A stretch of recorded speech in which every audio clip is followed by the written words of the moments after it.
Hello students, तो आप सबका स्वागत है मेरे न्यू चैनल पे जो कि है क्लियर कॉन्सेप्ट, है ना। तो यहाँ पे हम लोग जा रहे हैं क्लास 11th और 12th के मैथमेटिक्स के फुल सिलेबस को कवर करने के लिए, फुल कोर्स को कवर करने के लिए, है ना। तो आज हम लोग जा रहे हैं क्लास 11th का टॉपिक कवर करने, क्लास 11th के पहले लेक्चर, पहला चैप्टर्स के लेक्चर देने के लिए, पहला चैप्टर का, है ना, लेक्चर, पहला चैप्टर के टॉपिक को पूरा कवर करना है। तो पहला चैप्टर्स क्या है क्लास 11th के, जैसा कि आपको पता है क्लास 11th के पहले चैप्टर्स हैं सेट्स, है ना। पहला चैप्टर 1 है, क्या है, सेट्स। तो हम लोग आज सेट्स को कवर करेंगे, है ना। आज हम लोग सेट्स को कवर करेंगे और part by part, video by video हम लोग हर चीज़ समझाते चले जाएंगे और जिस तरीके से समझाते चले जाएंगे कॉन्सेप्ट के हिसाब से क्वेश्चंस को करवाते चले जाएंगे। तो क्लियर कॉन्सेप्ट, जिस तरीका से नाम है उसी तरीका से काम भी होगा, ठीक है। तो आइए हम लोग स्टार्ट करते हैं अपना पहला चैप्टर सेट्स, है ना। पहला चैप्टर सेट्स। तो आप लोग सबको नाम से तो आप लोग वाकिफ भी होंगे, आप लोग तो जानते भी होंगे, बचपन में पढ़े होंगे लोअर क्लास में। तो चलिए हम लोग आते हैं सेट्स होता क्या है। तो आइए हम लोग आते हैं डेफिनेशंस की ओर। ज़्यादा टाइम खाने का नहीं है कि नहीं, इधर उधर ये वो ज़्यादा दिमाग लगाना, ये वो ऐसे कर दूंगा वैसे कर दूंगा। डायरेक्ट आइए, पढ़िए, टाइम बचाइए और सारा कुछ सीख के जाइए, है कि नहीं। हर चीज़, हर एक एक कॉन्सेप्ट को सीख के जाइए। चलिए आइए हम लोग स्टार्ट करते हैं डेफिनेशंस, ठीक है। तो पहला डेफिनेशंस पे आते हैं हम लोग। डेफिनेशंस क्या कहता है सेट्स का। A set is a well defined collection of objects. A set is a well defined collection of objects. अरे बच्चा लोग इसको समझना है कि नहीं। सर इंग्लिश तो पूरा समझ में आ रहा है, well defined collection of objects, लेकिन मैथमेटिक्स के टर्म पे समझना होगा हम लोग को, है कि नहीं। मैथमेटिक्स के टर्म पे तो अपने को काम ना इससे है बच्चा लोग। कलेक्शंस मतलब तो बहुत सारा जो कलेक्शन हो, ऑब्जेक्ट्स कुछ भी हो सकते हैं ना। ऑब्जेक्ट्स बोले तो एक तरह के जो ऑब्जेक्ट्स सब होते हैं जितने तरीका के। तो अपने को समझना वेल डिफाइंड से अपने को क्या समझ में आता है। तो आइए हम लोग एक एग्जांपल लेके समझते हैं इसको। हम लोग क्या करते हैं, एक एग्जांपल लेके समझते हैं इसको। तो अगर मैं आपसे पूछूं, एग्जांपल पे ले लेता हूं मैं अगर आपसे पूछूं कि इवन नंबर बच्चों बताओ, तो आप लोग क्या बोलोगे। अरे सर ये क्या पूछ रहे हो सर, ये तो हम लोग छोटी क्लास में करते थे, है ना। 2 4 6 8 10 ... इसी तरीक़ा से, है ना। इवन नंबर अगर मैं आपसे पूछूं, है ना, बचपन में देखा था, है ना, बड़ी शरारत करता था, है ना, छोटी चड्डी पहनता था, यही गोलमाल। सर ये सब क्या, ये तो सब हम छोटे छोटे में देखे थे। छोटे में सब क्या पूछ रहे हो। अरे मैं पूछ रहा नहीं हूँ, मैं पूछ रहा हूँ इसलिए ना कि मैं समझा सकूँ वेल डिफाइंड्स के माने क्या होते हैं। अच्छा मैं अगर आपसे पूछ लूँ, अच्छा हमको ऑड नंबर बताइए, है ना, तो आप क्या बोलोगे सर 1 3 5 7, इसी तरीक़ा से जाएगा, है ना, इसी तरीक़े से जाएगा ऑड नंबर। अच्छा एक काम करते हैं हम लोग, अगर आपसे कुछ नेचुरल नंबर पूछ लूँ। अरे सर अब तो आप हद कर रहे हैं। अरे हद नहीं कर रहा हूँ, मैं समझाने के लिए पूछ रहा हूँ, आप बस बताते चले जाइए, आपको खुद समझ में आ जाएगा मैं क्या बोलना चाह रहा हूँ। नेचुरल नंबर क्या है, तो आप बोलोगे सर नेचुरल नंबर क्या पूछ रहे हो, 1 2 3 4 5 6, इसी तरीक़ा से। तो मेरे कहने का मतलब क्या है ना, वेल डिफाइंड का माने क्या होता है पता है, जहाँ पर हम लोग का जो सवाल का जवाब हो ना, या जो आंसर हो, या फिर जो मतलब जो चीज़ हम लोग जानते हो ना, वो पर्सन टू पर्सन डिफ़र ना करे, वो पर्सन टू पर्सन चेंज ना हो। मतलब अगर मैं आपसे पूछूंगा ना कि इवन नंबर क्या है, तो आप बोलोगे सर 2 4 6 8 10। अगर मैं मेरे से भी पूछेगा, अरे मैं थोड़ी कुछ और अलग बोल दूंगा, मैं थोड़ी क्या, मैं जानवर थोड़ी हूँ, तो मैं भी तो यही बोलूँगा ना 2 4 6 8 10। मैं किसी और से पूछूंगा, कोई और पर्सन से, तो वो भी यही बोलेगा, ऑड नंबर भी यही बोलेगा, नेचुरल नंबर भी यही बोलेगा। तो ये वेल डिफाइंड है, ये वेल डिफाइंड है। वेल डिफाइंड का माने ही यही होता है कि पर्सन टू पर्सन डिफर नहीं करेगा, पर्सन टू पर्सन डिफर नहीं करेगा, पर्सन टू पर्सन चेंज नहीं होगा, है ना, पर्सन टू पर्सन चेंज नहीं होगा। तो इससे क्या मालूम चला, it is a well defined collection of objects. Change नहीं होगा मतलब, अच्छा मैं एक और एग्जांपल ले लेता हूँ, आप लोगों को शायद ये एग्जांपल समझ में आ गया होगा, लेकिन फिर भी मैं एक एग्जांपल ले लेता हूँ। मैं अगर आपसे पूछ लूँ, अगर मैं आपसे पूछ लूँ कि चलो हमको आप बताओ 11 player of Indian cricket team. मान लो कल एक मैच हुआ, मान लेते हैं कल एक मैच हुआ और इंडिया टीम में कोई प्लेइंग 11 खेला, तो मैं अगर आप भी मैच देखे, मैं भी देखा, बहुत जन मैच देखा, मैं अगर उससे पूछूं कि अरे भाई प्लेइंग 11 का नाम बताओ, अरे वो बताएगा, वो भी वही बताएगा, आप भी वही बताओगे, मैं भी यही बताऊंगा।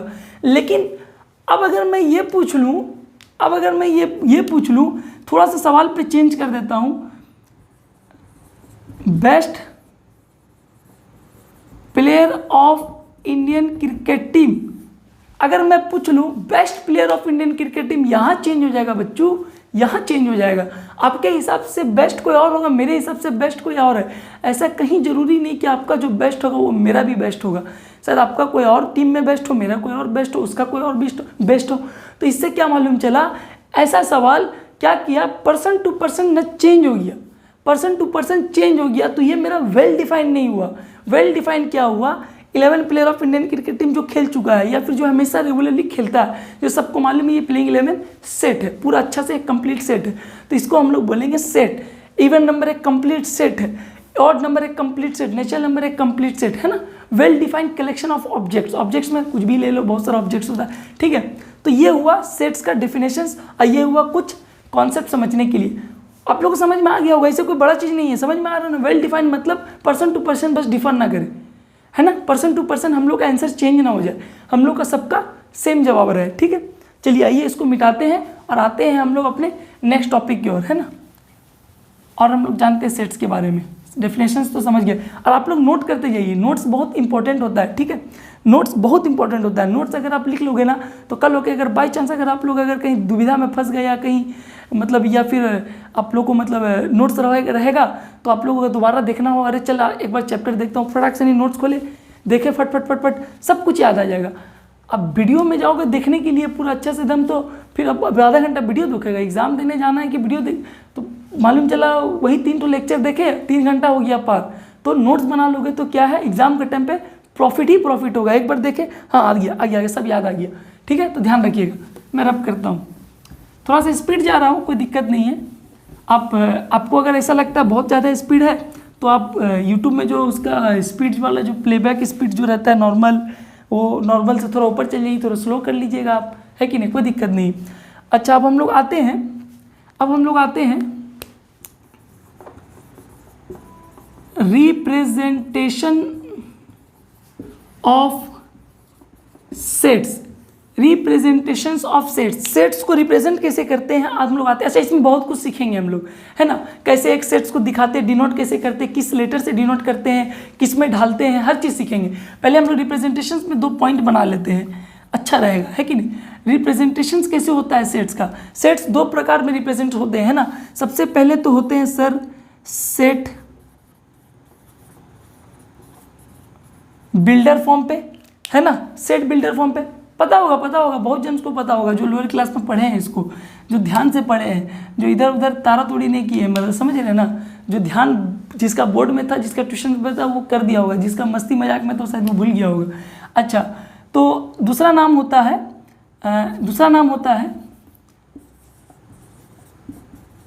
रोस्टर फॉर्म, दूसरा नाम होता है रोस्टर फॉर्म। अच्छा मैं बोला था ना मैं सब बताऊंगा, कुछ नहीं छोड़ूंगा। अच्छा रोस्टर फॉर्म तो नाम है ही, लेकिन इसका एक नाम और है जो बहुत सारे बुक में होते हैं। एक नाम बहुत सारे बुक में होते नहीं, ये ऑलरेडी नाम है। एक क्या होता है, टेबुलर फॉर्म। क्या होता है, टेबुलर फॉर्म।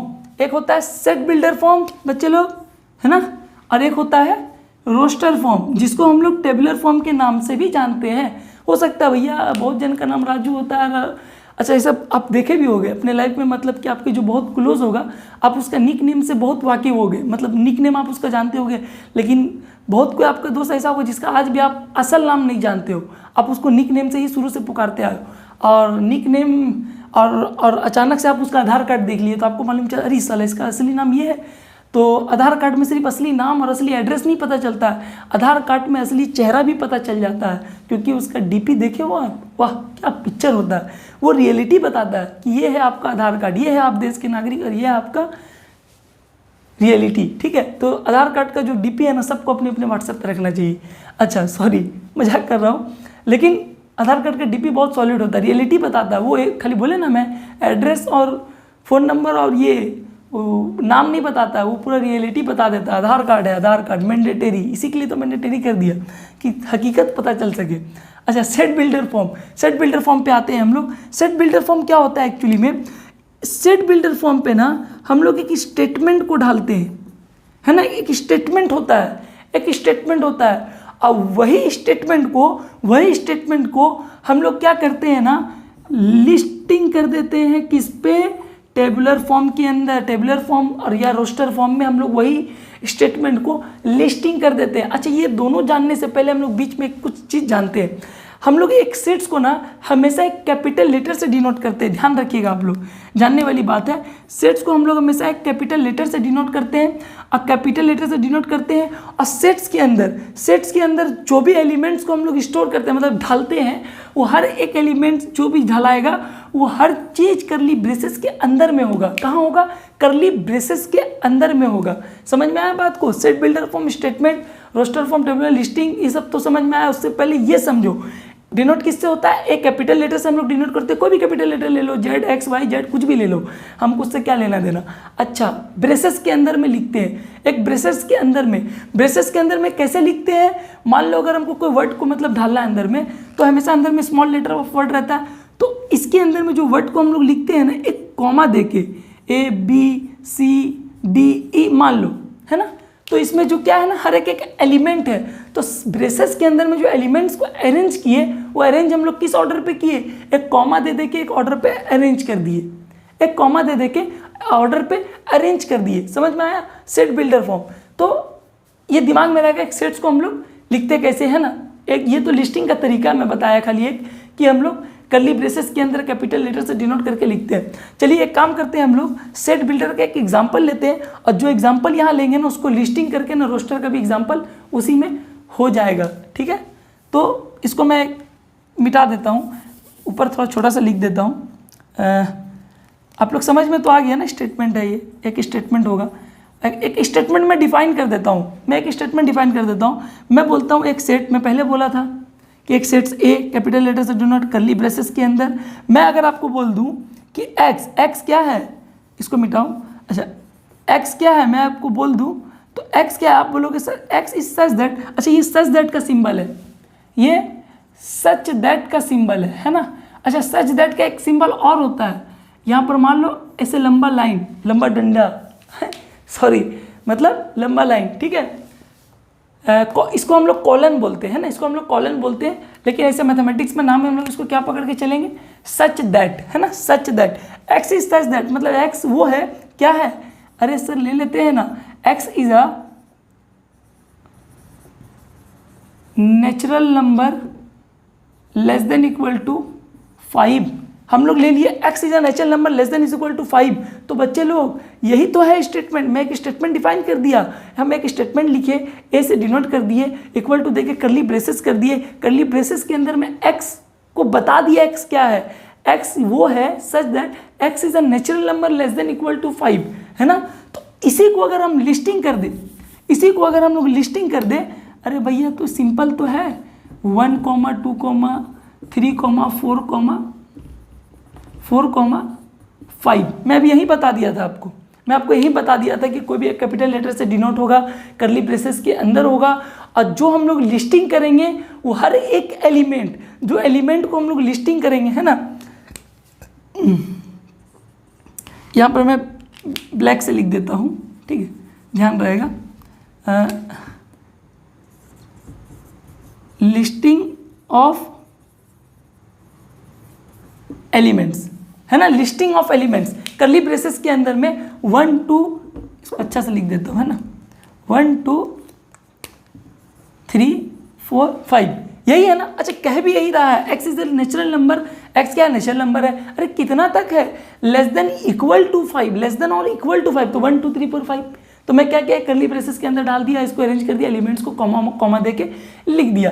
तो ये होता है मेरा रोस्टर और टेबुलर फॉर्म, ये होता है मेरा set builder form. Set builder form में एक स्टेटमेंट्स होता है, वो स्टेटमेंट्स को लिस्टिंग कर देते हैं। एक स्टेटमेंट डिफाइन कर दो और उसको फिर लिस्ट कर दो, डिफाइन कर दो फिर लिस्ट कर दो, डिफाइन कर दोगे तो सेट बिल्डर हो जाएगा, लिस्ट कर दोगे तो रोस्टर हो जाएगा। सिंपल है, कोई डाउट नहीं। हर एक कॉन्सेप्ट को समझो, ठीक है। थोड़ा सा स्पीड जा रहा हूँ लेकिन बहुत कुछ है कवर करने के लिए, टाइम कम है। और अब तो जानते हो सिलेबस CBSE ICSE सब तो महान है, ठीक है। अच्छा, इसको मिटा देता हूँ। मिटाने के बाद हम लोग आते हैं नेक्स्ट टॉपिक की ओर। अच्छा, कुछ पॉइंट्स भी बताना है मुझे आप लोगों को, है ना। तो इसको मैं एक काम करता हूँ, मैं मिटाता हूँ, इसमें कुछ जानकारी देता हूँ पहले आप लोगों को। अच्छा, एक एग्जांपल दे दूँ और क्या, कि इतना मैं आप लोग समझ। एक एग्जांपल दे देता हूँ, एक और ले लो ना सेट्स, कोई दिक्कत नहीं है, लेने में क्या जाता है, लेने में पैसा थोड़ी लग रहा है। मान लो कि x इज अ वोवेल, ठीक है, x वोवेल है। अरे भाई सिंपल है, बोलेगा सर समझ में तो आ गया था, क्यों AEIOU, क्यों आप दिमाग खराब खर्चा कर रहे हैं सर। अरे खर्चा नहीं कर रहा हूँ, बता दे रहा हूँ तुम्हें, AEIOU आपके लिए ही अच्छा रहेगा, ठीक है। जितना एग्जाम्पल आप लोग देखोगे उतना आप लोगों का क्लियर होगा, ठीक है। तो आते हैं हम लोग अपने आगे, ठीक है।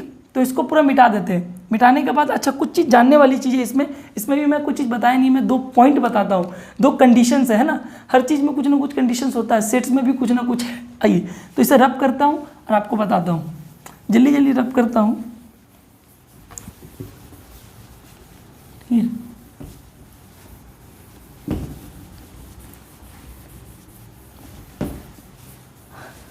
अच्छा ठीक है, नोट पॉइंट पे आते हैं अपन लोग, नोट पॉइंट पे आते हैं, डायरेक्ट नोट पॉइंट पे कूदते हैं हम लोग, है ना। नोट पॉइंट पे कूदते हैं, कुछ जानने वाली बात। मैं पहले नोट पॉइंट लिखाता हूँ, फिर आपको समझाऊंगा कि मैं अभी कुछ स्टार्टिंग में जब डेफिनेशंस बताया था ना, तो उसमें एक एग्जाम्पल में दिया था, वही एग्जाम्पल का मतलब मैं ये पॉइंट्स लिख के समझाऊंगा। पहले मैं लिख लेता हूँ 2 नोट पॉइंट, ठीक है। इन सेट्स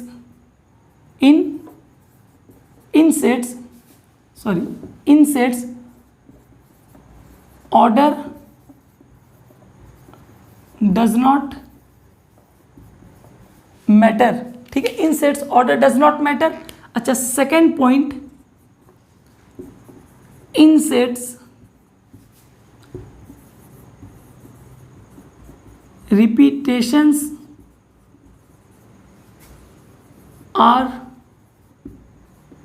नॉट अलाउड, है ना। Repetitions are not allowed. 2 point में लिखाया, होप बहुत कोई समझ गए होंगे, मुझे पता है बहुत कोई समझ गए होंगे, लेकिन मेरा काम है बताना, मैं तो बताऊंगा ही। जो नहीं समझे वो देख लीजिए, है ना, और जो समझ गए वो थोड़ा सा स्किप कर दीजिए। अच्छा ठीक है, in sets order does not matter, in sets repetitions are not allowed. पहले पॉइंट की ओर आते हैं, ऑर्डर डज नॉट मैटर का माने क्या होता है। अच्छा याद करिए, मैं आपको जस्ट अभी स्टार्टिंग वीडियो में एक एग्जाम्पल बताया था, एग्जाम्पल में क्या बताया था, स्टार्टिंग वीडियो पे एक एग्जाम्पल बताया था। मैं आपसे पूछा कि अरे भैया हमको वो बनाम बताइए प्लेइंग 11 का, है ना, सॉरी हाँ, 11 player of Indian cricket team बताइए जो कल खेला या खेल चुका है, या रेगुलरली वही लोग खेलते हैं। तो आप बोलोगे सर ठीक है, एक काम करते हैं, मैं आपको नाम बताता हूँ, मैं एक नाम बताता हूँ सर, सचिन। मान लीजिए आपका नाम मान लीजिए राजा है, ठीक है। राजा से मैं पूछा तो राजा हमको बोला सर सचिन है, कल खेला था, सर सहवाग खेला था, सर कोहली खेला था, सर रैना खेला था। तो इसी तरीक़ा से आप बोलते चले गए, है ना।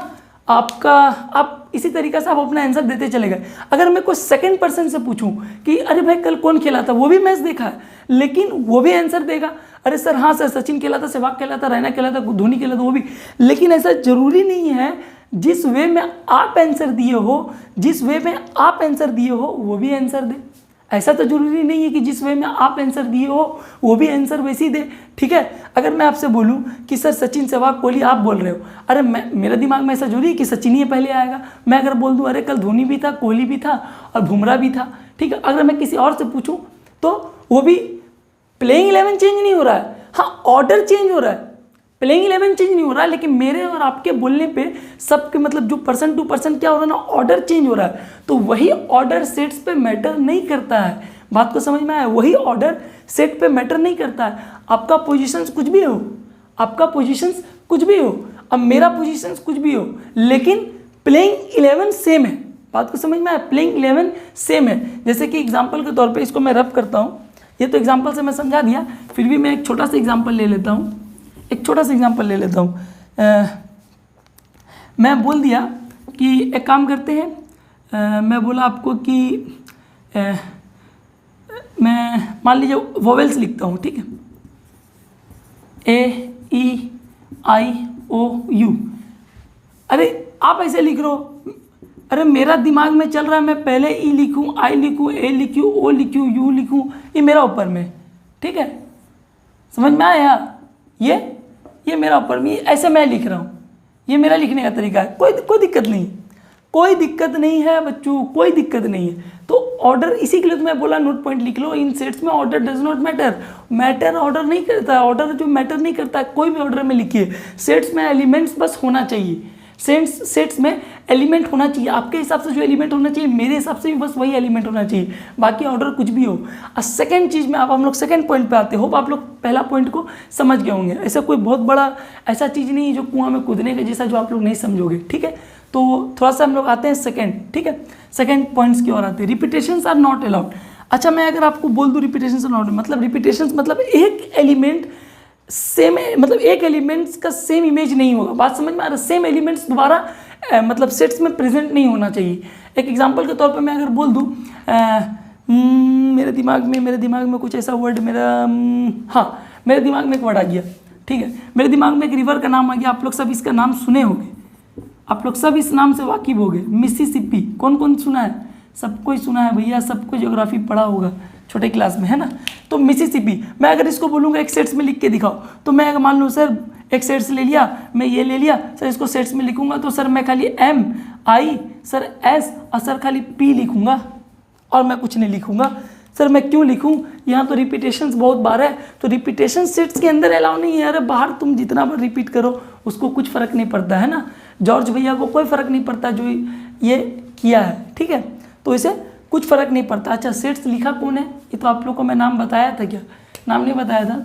यहाँ देख लो, है ना, क्या नाम है? जॉर्ज, है ना।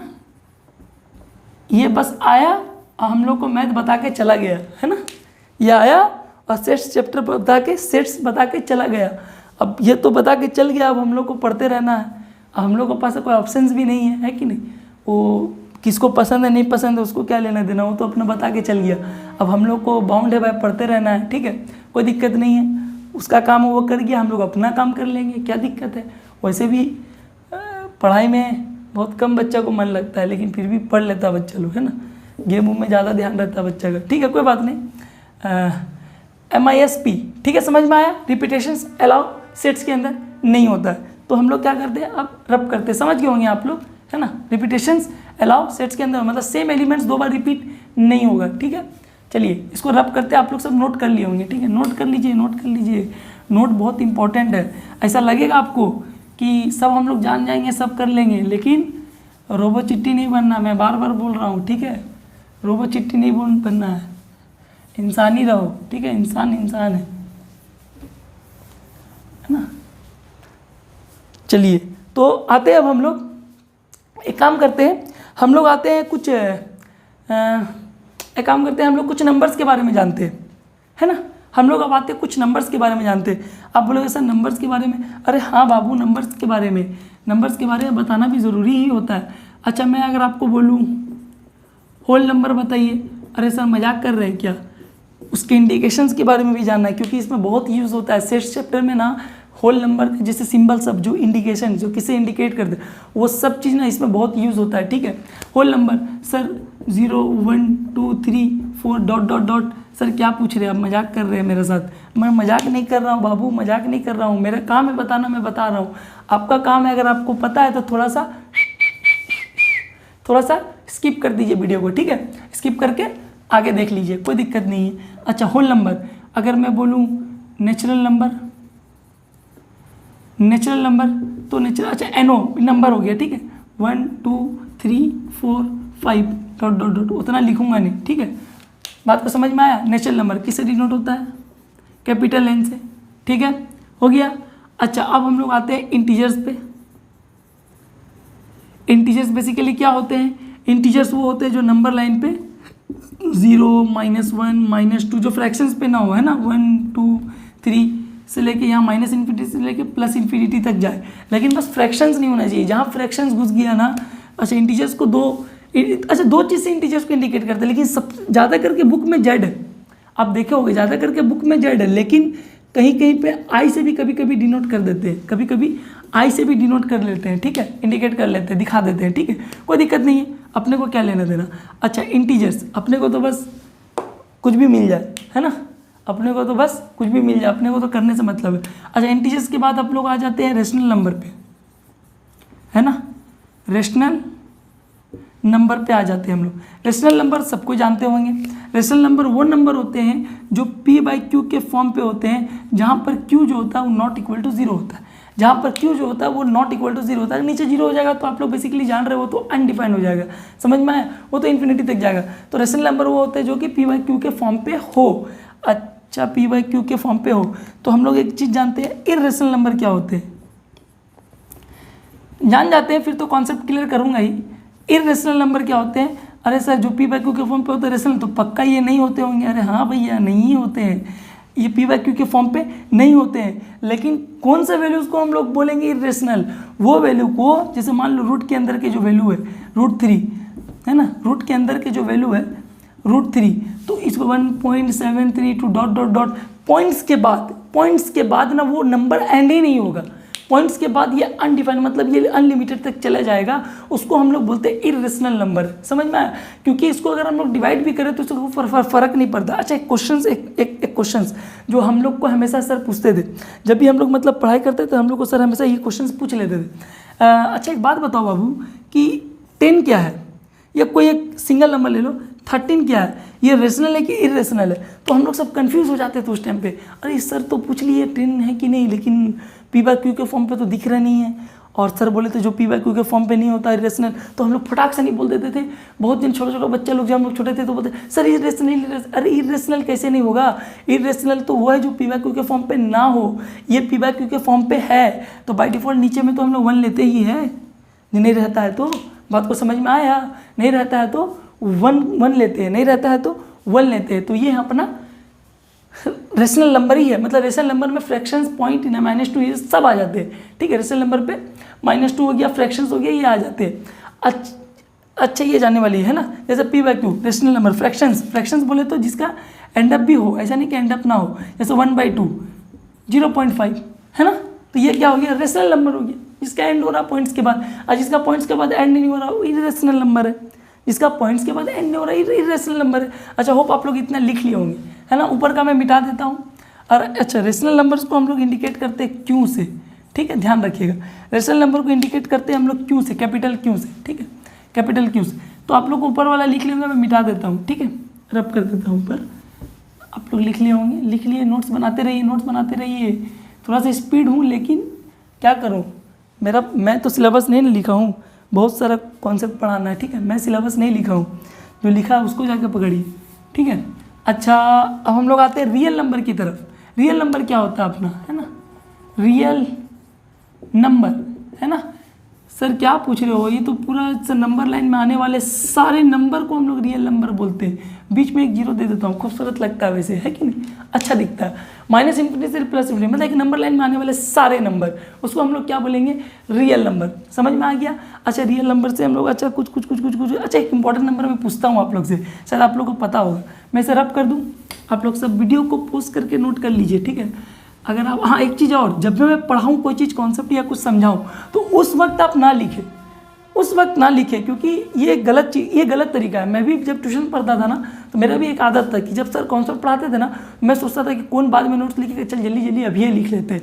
तो ये सबसे गलत चीज़ है इंसान का ना, जब एक आदमी एक साथ 2 रास्ता पे नहीं चल सकता, अगर एक साथ 2 रास्ता पे चलोगे ना तो पूरा पाँव सब चिरा जाएगा, ठीक है।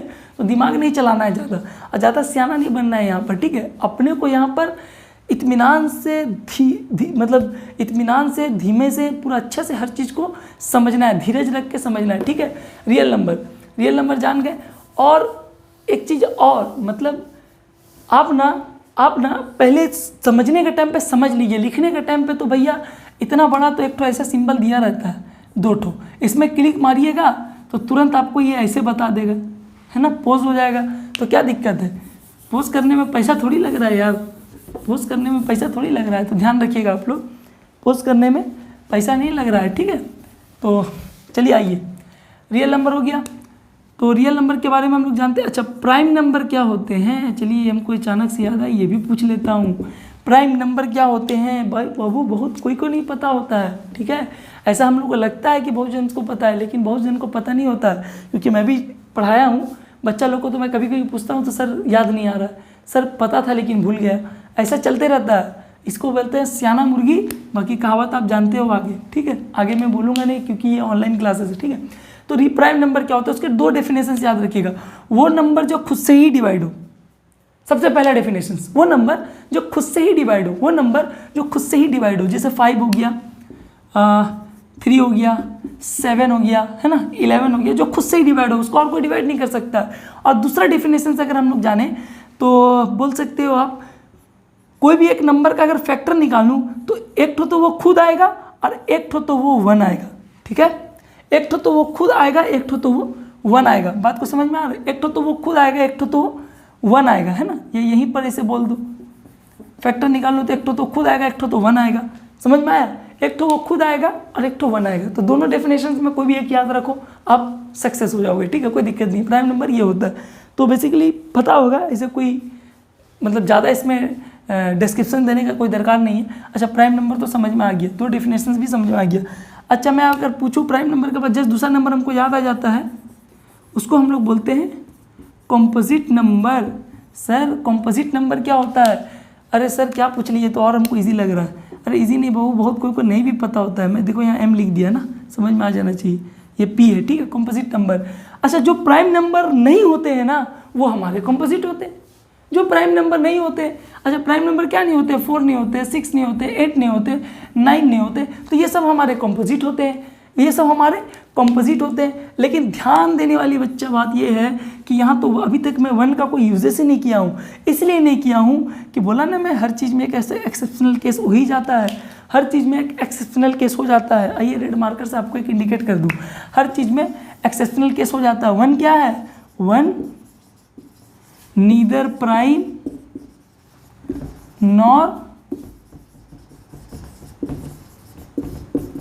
नॉर कॉम्पोजिट, नीदर प्राइम और नॉर कॉम्पोजिट। एन क्या है, नीदर प्राइम और नॉर कॉम्पोजिट, समझ में आया। 1 क्या है, नीदर प्राइम और नॉर कॉम्पोजिट, तो समझ में आ गया, नंबर्स के बारे में जान गए। अच्छा, एक काम करते हैं हम लोग, क्वेश्चंस करूंगा तो उस वक्त सिंबल्स बताऊंगा तो टाइम जाएगा। एक काम करता हूं, मैं अभी कुछ सिंबल्स के बारे में बता देता हूं जो इस चैप्टर पे यूज़ होंगे, है ना, इस चैप्टर पे यूज़ होंगे। कुछ सिंबल्स है, ज़्यादा नहीं, 1-2-3 तो यही सिंबल्स है। आप लोग सब इसको समझ गए होंगे, है ना। नोट में लिखते जाइए, जैसे ऐसे पढ़ा रहा हूँ नोट में लिखते जाइए, बात मानिए, नोट में लिखते जाइए, बहुत अच्छा चीज़ है ये। आप लिखते जाओगे ना तो बाद में आपको दिक्कत नहीं होगा। एक वीडियो को 1 घंटा देखने में टाइम चाहिए, लेकिन नोट्स को देखने में ज़्यादा टाइम नहीं चाहिए। नोट्स तो फटफट पढ़ना पलटोगे और नोट्स को कवर करते चले जाओगे, ठीक है। तो एक चीज़ अच्छा बात है इसमें, जिसको समझ में आ रहा है वो अच्छा से समझते जाए, नहीं समझ में आ रहा तो एक टिप्स हमेशा याद रखें, मैं स्टूडेंट्स को देता हूँ अपने टिप्स। तो बस क्या बोलूँ, गहरा सांस लीजिएगा। गहरा सांस मैं बता भी चुका था, मैं बताया नहीं हूँ, मैं बता देता हूँ। गहरा सांस लीजिए, गहरा सांस लेने के बाद आराम से सांस को छोड़िए, मतलब थोड़ा देर रोक के रिलीज़ करिए उसको आराम से, और उसके बाद समझने की कोशिश करिए। देखिए आपको हर चीज़ समझ में आएगा। और फिर भी आपको समझ में नहीं आता है तो फिर एक बार चांस, फिर एक बार गहरा सांस लीजिए, थोड़ा देर रुकिए थोड़ा सा, और उसके बाद रिलीज़ करिए, फिर समझने की कोशिश करिए। देखिए आपको सब कुछ अच्छा लगेगा, फिर समझ में आएगा। फिर भी अगर आपको ऐसा लगता है कि नहीं समझ में आ रहा है तो एक बार और सांस लीजिए, उसमें क्या पैसा लग रहा है। सांस को लीजिए और एकदम लंबा सांस लीजिए, उसके बाद रोके रखिए, उसको एकदम बाहर मत निकालिए जब तक आपका दम ना टूट जाए, ठीक है। सॉरी मजाक कर रहा हूँ, समझने की कोशिश करिए यार, समझ में आएगा। कोई ऐसे बड़ा चीज़ नहीं है, कुआं में कूदने का जैसा चीज़ नहीं है, शेर से लड़ने नहीं बोल रहा हूँ, ठीक है। अच्छा ध्यान रखिए, सिंबल्स, हम लोग सिंबल्स पे आ जाते हैं। तो सबसे पहला सिंबल्स जो यूज़ होगा इसमें फॉर ऑल, ये ध्यान रखिएगा, है ना। इसको हम लोग फॉर ऑल बोलते हैं। एक तो भी बनाइएगा, उसमें एक लकी टान दीजिएगा। अच्छा एक चीज़ है ये, इसको हम लोग एप्सिलॉन बोलते हैं। ऐसे अगर आप मतलब इसका नाम कोई भी इंसान को कोई नाम होता है, लेकिन हम लोग यहाँ पर इसको हम लोग पढ़ते हैं बिलोंग्स टू, है ना। अगर इसी को अगर हम लोग कट कर दे तो डज नॉट बिलोंग्स टू। जो चीज़ जानने वाला वो मैं पहले बता देता हूँ, फिर कुछ क्वेश्चंस करा दूंगा, आप लोगों को कॉन्सेप्ट क्लियर हो जाएगा नेक्स्ट वीडियो पे। अब कॉन्सेप्ट क्लियर हो जाएगा तो उसके बाद फिर हम लोग फिर नेक्स्ट टॉपिक पे आगे बढ़ेंगे, ठीक है। अच्छा एक ये तो मैं बता दिया आपको, इसको क्या बोलते हैं, और एक लंबा लकीर, है ना, लंबा डंडा, सॉरी तो इसको क्या बोलते हैं, इसको हम लोग बोलते हैं सच दैट, है ना। तो इतना आप लोग याद रखिए, बाकी आप लोग को आगे आएगा, जैसे जैसे आगे आएगा हम लोग वैसे वैसे आपको बताते चले जाएंगे, ठीक है। तो आइए हम लोग इसको रब करते हैं और अब हम लोग आते हैं अपने क्वेश्चंस की ओर, ठीक है। अब हम लोग आते हैं अपने क्वेश्चंस की ओर। तो जितना तक जहाँ तक कॉन्सेप्ट है, मेरा कॉन्सेप्ट क्या है मैं आपको एक बात बता देता हूँ। मेरा क्या कॉन्सेप्ट है ना कि मैं अगर कोई चीज़ पढ़ा रहा हूँ, कोई टॉपिक पढ़ा रहा हूँ, अगर उस टॉपिक पे एक भी ऐसा रिलेटेड कुछ क्वेश्चंस है ना तो वो मैं कराऊंगा। क्यों? क्योंकि टॉपिक के साथ साथ क्वेश्चंस कराने से क्या होता है ना, बच्चे का कॉन्सेप्ट अच्छा क्लियर होता है। क्लियर कॉन्सेप्ट इसलिए नाम दिया हूँ, ठीक है। वो क्या होगा कि उसी वक्त क्लियर हो जाएगा। और बहुत सारी वीडियो में क्या होता है ना कि पूरा पढ़ा दिए, थ्योरी पूरा कवर हो गया, अब स्टार्ट कर रहे क्वेश्चंस कराने। अब बच्चा यहाँ दिमाग लगा रहा है, अरे उसमें क्या पढ़े थे, अरे उसमें क्या पढ़े थे, हाँ ऐसे से। अब तो आधा बच्चा का दिमाग ध्यान वहाँ है, आधा बच्चा का ध्यान क्वेश्चंस पर रहता है। तो एक साथ दो रास्ता पे मैं तो पहले बोला तो गिरोगे ही गिरोगे, ठीक है। तो ध्यान रखना, मैं क्या करूँगा, कॉन्सेप्ट पढ़ाऊंगा, उसके रिलेटेड कुछ भी क्वेश्चन से साथ साथ कराते चले जाऊँगा। कॉन्सेप्ट भी क्लियर होता जाएगा, क्वेश्चन भी साथ साथ क्लियर हो जाएगा। और हाँ एक चीज़ और, डिस्क्रिप्शन बॉक्स पे जब मैं मतलब जहाँ पर मुझे ऐसा लगता है कि जहाँ तक मैं पढ़ा दिया हूँ, मैं डीपीपी सीट्स बनाऊंगा उतना तक मैं डीपीपी नीचे डिस्क्रिप्शन पे लिंक प्रोवाइड कर दूंगा। आप लोग उसे आराम से डाउनलोड कर लीजिएगा, डाउनलोड करके वो डीपीपी को सॉल्व करिएगा। और हाँ जो भी डाउट होगा कमेंट बॉक्स पे पूछिएगा, और कमेंट बॉक्स पे पूछिएगा। और बाकी मैं क्या करूँगा, जो डीपीपी दूंगा उसका भी मैं एक वीडियो आप लोग को अपलोड कर दूंगा, उसका टेंशन नहीं लेना। तो बहुत बहुत शुक्रिया मेरा मतलब वीडियो देखने के लिए। और अब हम लोग आते हैं नेक्स्ट वीडियो पे। अब हम लोग नेक्स्ट वीडियो पे जाएंगे, तो नेक्स्ट वीडियो पे हम लोग कुछ क्वेश्चंस करेंगे। कुछ क्वेश्चंस करके हम लोग उस वीडियो पे अपना जितना अभी तक पढ़े हैं, मतलब जितना अभी तक कॉन्सेप्ट पढ़े हैं, उस कॉन्सेप्ट पे हम लोग कुछ क्वेश्चंस करके अपने को क्लियर करना है, ठीक है। So thank you for watching my video. तो ready for the next lecture, है ना, get ready for the next lecture, है ना। तो हम लोग नेक्स्ट वीडियो को अपलोड कर दें, ठीक है। चलिए।